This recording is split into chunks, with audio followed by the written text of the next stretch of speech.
Bob, would you believe right now if I had said this, that in the middle of August, Didi Gregorius is the best two-way player on the Yankees right now? Offensively and defensively, he's playing better than anyone on this team. Beginning of the year, it was Ellsbury. Then he got hurt. Middle of the year until pretty recently, probably the All-Star break, it was Brett Gardner. Right now, it's Didi Gregorius. Since the end of May, hitting almost 300 and playing defense like we just showed you. And almost that at short, at least on the defense. Don't think, just do. He just got that ball and fired. Terrific athlete. We heard about the arm. We heard about the range. It took him a little while to get going, and he had to get adjusted to New York. He had to get adjusted to being the guy who succeeded Derek Jeter. Whatever he said in interviews about not trying to be Derek Jeter, that's still a big position to walk into and have to follow a future Hall of Famer. He looks comfortable right now. He's hitting the ball the other way. His pitch selection is better. And as I said, you want to watch somebody on the Yankees right now and expect him to do something to help them win. The guy to watch is Gregorius. All right, so the Yankees have to try and salvage the finale of this series against the Indians tomorrow night in Cleveland as we take a look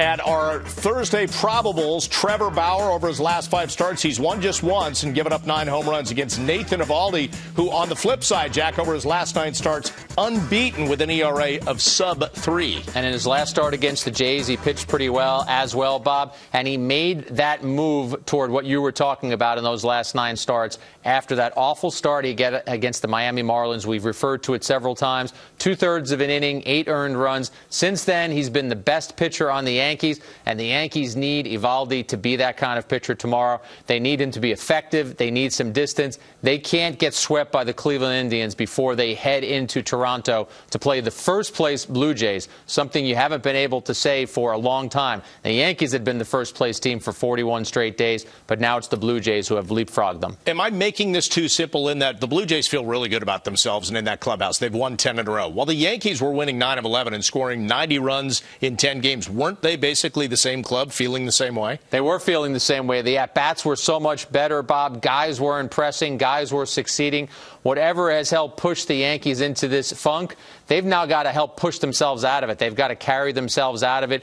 We talked about it in the pregame. Smart, quality at-bats. One guy to the next guy to the next guy. Don't ask one guy to carry the load. But you look at these numbers right now, there are a lot of hitters not doing their job.